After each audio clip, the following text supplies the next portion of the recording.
Hello, and welcome back to the Born Heal podcast. I'm your host, Dr. Katie Deming. And on today's episode, I would like to talk about the recent confirmation of Robert F. Kennedy Jr. as the Secretary for Health and Human Services in the United States. And if you've been listening to this podcast for the past year, you know that I left Western medicine in 2022 because I sensed that there was something really wrong, both as a radiation oncologist and also as a healthcare leader within cancer care. I had this sense since 2019 that something was really broken with the system. But then after a shared death experience in 2020, I realized that I had to leave, that there was something that was absolutely wrong.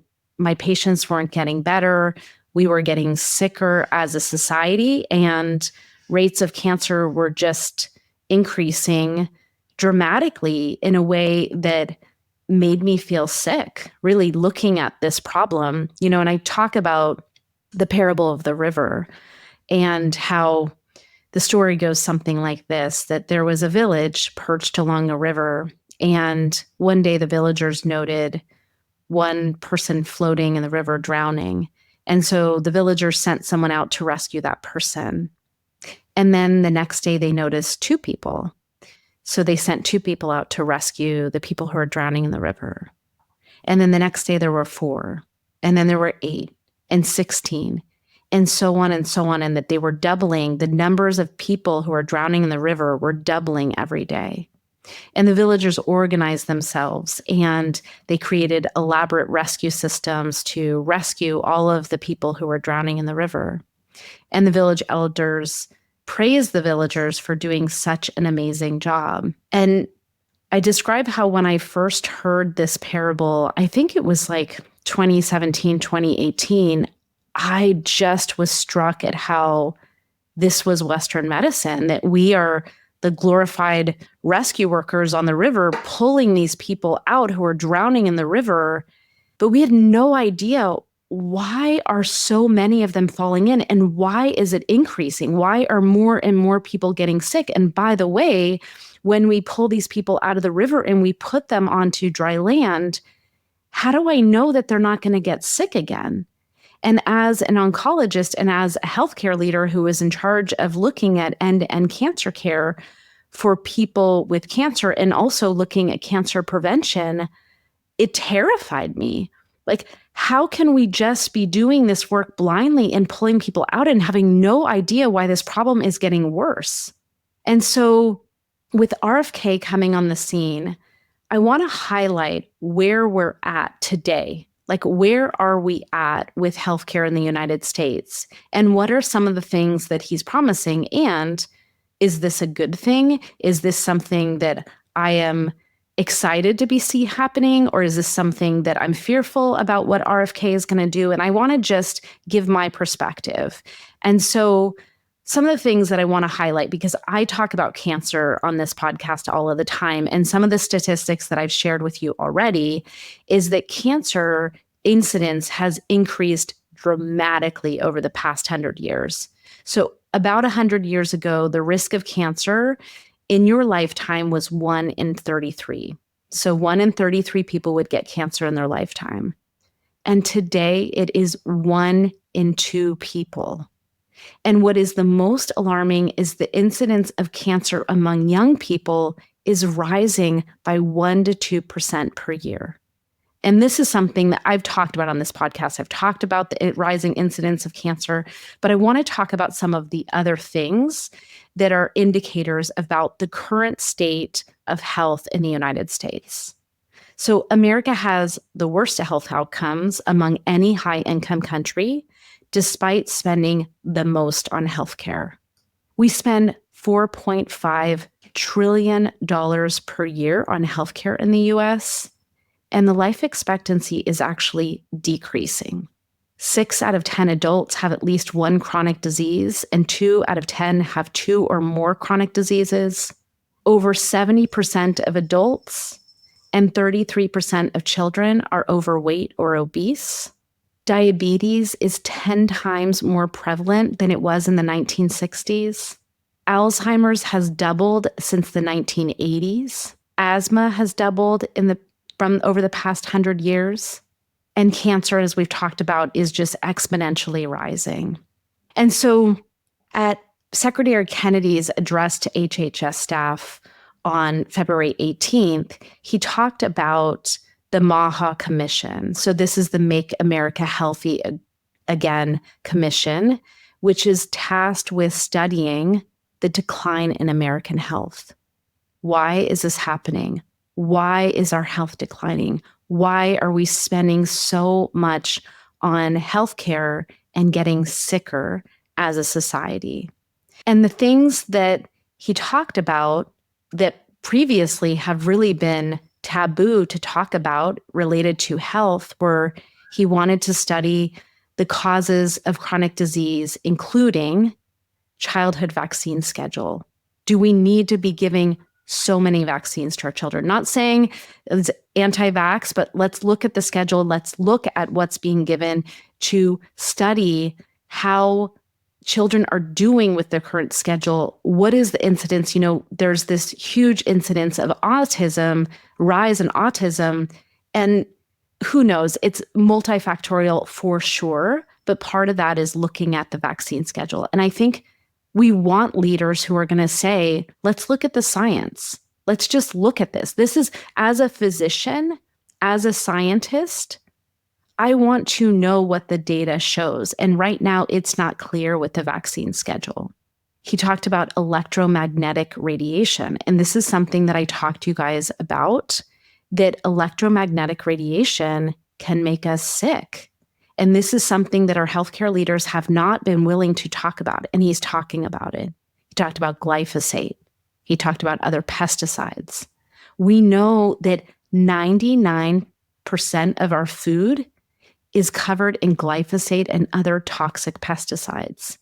That is terrifying. But we have not had leaders who are willing to step up and say that because of the industries that support these pesticides and how powerful they are.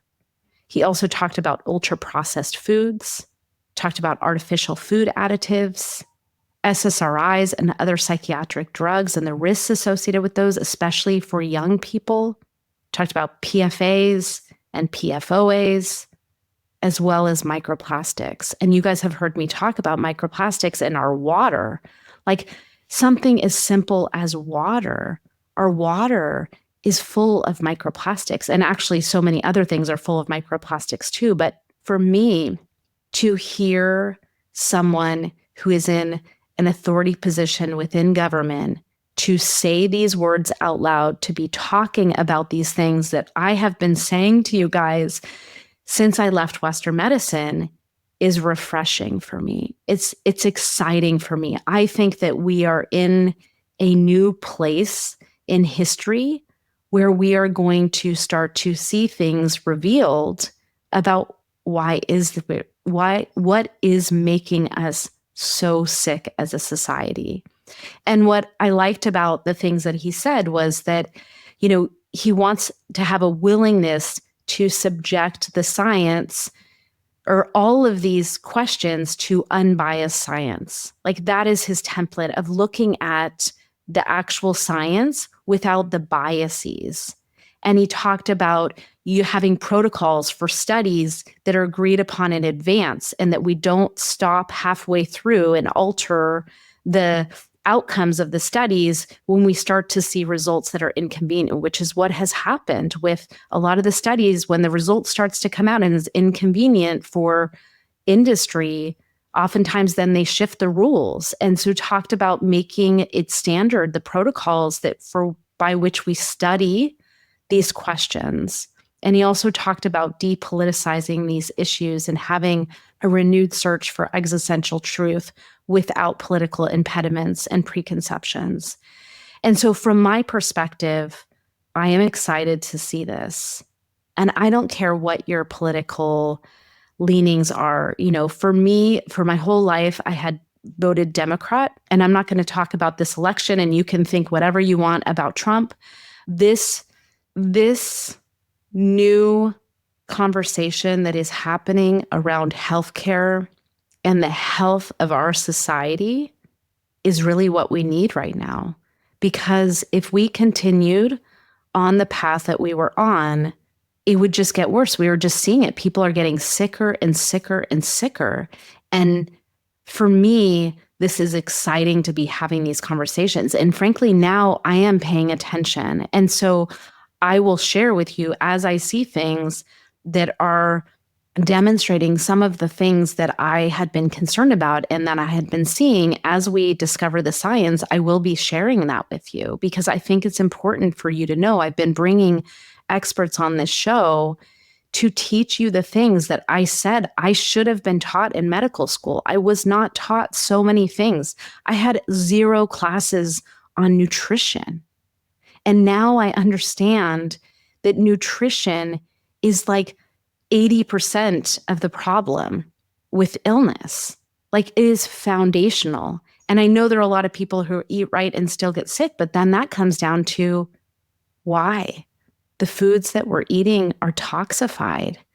Glyphosate is in everything. There are food additives that are make us sick. And if we just go across the Atlantic to Europe, they have much stricter rules about what is allowed in their foods and additives and products and the pesticides. We allow things here in the United States, and the FDA has actually no idea about the chemicals that are in the products that are the foods that we eat and also the products that we use. The lack of oversight is actually shocking. And I think that this, as this comes out, is going to be very eye-opening for people. And the other reason why I'm excited about this is that, I've been very forthcoming about, I knew something was wrong. I had to leave the system. And then it wasn't until I left the system that I started to see what was really going on. And that really I see the problem is that we are toxified. We have too much toxicity in our bodies, and we are not getting nourished in the ways that we are designed to be nourished. And I've been saying that, but I haven't been speaking my full truth because, to be honest, I was afraid. I was told, as a medical doctor who has 20 years experience in oncology, for you to stand up and to start to say that the system is really broken and that you can cure yourself with, let's just say, water fasting, because that's one of the things that's been like a complete eye-opener in my practice, that you can heal cancer by water fasting, by drinking water. That to me is just like insane. But actually, there are a lot of powers that be who don't want you to know that. They don't want you to know that you can heal cancer by detoxing your body and then giving it the nourishment that it needs and resetting your microbiome, like simple stuff. Or that emotions are related to illness and that healing that actually can make you better. And why? Like, why don't people want you to know that? Like, why don't they want you to know that let's take repurposed drugs? So some of these really cheap drugs also can have an impact on cancer. And the reason why is because there is no money to be made. But as you guys know, I'm not here to make money. I'm here to help you heal. I'm here to help people figure out the actual problem and solve it, not by putting toxic drugs that are designed by the people who don't want you to know how to get healed, not using those things to try and make it better, because those don't solve the problem. Actually, we need to get rid of all of those toxins out of our system. And so for me, this is exciting because, number one, I feel more safe to speak my truth. I've been in meetings over the past year where people are like, turn off the recording. Like, I don't want to be recorded saying this, talking about natural ways to heal cancer. And specifically within the cancer space, I was at a meeting where they were talking about sound healing in cancer and talked about how you'll be taken out if you talk about that. And you guys know that I'm not making this stuff up. Like, I don't want to be saying all this because, frankly, like, it's not really convenient for me to be saying all this, but this is the truth. Like, I have been afraid to speak my truth and to say what is really going on for fear of being silenced and taken out and having my medical license taken away, because that is just the nature of the system that we live in. The system is designed to make money. There is collaboration between the food industry, like the food pyramid that was created, that basically since that was introduced in the 80s, we've gotten sicker and sicker. There's collusion between that industry and the medical industry. If we make you sick with the food, which the food is like the most important thing, then we can give you medicines that are supposed to fix the problem that was created by industries that are colluding together. And I think this is something that we need to talk about. And I'm frankly excited and relieved to see a government official put in place who's willing to talk about these things. And I'm not saying that I'm going to agree with everything that he's doing. And I don't know the whole vaccine thing. I think this is the one piece that everyone is really up in arms about. But for me, in science, we need to ask questions. That is the foundation of the scientific method, is that we look at the data, we ask questions. And I think when we stop asking questions is when we are in real danger. And I think we've stopped asking questions and trusting officials with our health. And obviously, the results are not good.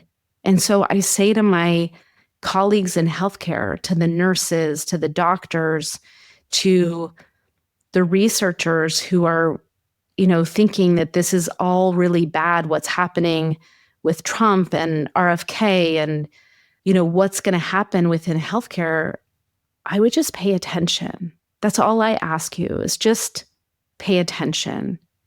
Open your eyes. Be open to seeing things from a different lens, because I think most of us in healthcare know there's something wrong. The suicide rate among physicians is the highest among any professionals. I think maybe lawyers are higher, but the suicide rate amongst physicians is extremely high. That's a problem. Something's wrong. And I will say, just from leading healthcare programs as a healthcare leader before I left Western medicine, one of the things that was so interesting, the things that I did in my career as a leader was, a lot of it was getting people to volunteer their time, physicians, nurses, physical therapists, counselors, pharmacists, you name it, everyone putting in their own time to make the system better, and then feeling like you are banging your head against the wall. And I kept saying that, like, it's almost like they don't want to make this better for the patients. It's almost like they don't want patients to get better. And I know that that's hard to believe as a physician, because, you believe in what you're doing. And I believed in what I was doing too, but there is definitely something wrong with the system. If the system did what it says it's designed to do, which is help people heal, we would be getting healthier. And we wouldn't be spending more and more money every year and having decreasing life expectancy and epidemic proportions of chronic illnesses and having young people get cancer. So there's a problem. And I think the one way that's helped me see what's happening is when you start to follow the money. So when you see things, when you follow back to who's profiting off of illness, off of us becoming sicker and sicker, you start to see, okay, it makes sense. The system works exactly as it was designed. And I think that's it. I think it works exactly as it's designed. And on a future episode, I'm going to share the things that I've learned about the history of allopathic medicine and actually, how was it designed? What is it designed to do? But I'm going to save that for another day. So this is a shorter episode than usual. Thank you for bearing with me while I talk about things that I don't normally talk about, but I think it's really important. And I think we're living in a historic time. And so I'll be waiting and watching as things unfold, and I will share what I think is relevant with my audience, because I think this is important that we talk about these issues. So I hope you have a wonderful week, and I look forward to seeing you next week. Take care. Bye-bye. Thank you for joining me on Born to Heal. It's been a privilege to share this time with you, and I hope that today's episode has offered you valuable insights on your journey toward optimal health. Please consider subscribing, sharing this podcast with your friends, and leaving us a review. To learn more about how you can work with me, please visit katiedeming.com. You can find additional resources in the episode show notes linked below, and remember to join us next week as we continue to explore more holistic approaches to healing. Until then, this is Dr. Katie Deming, reminding you that just like me, you were born to heal.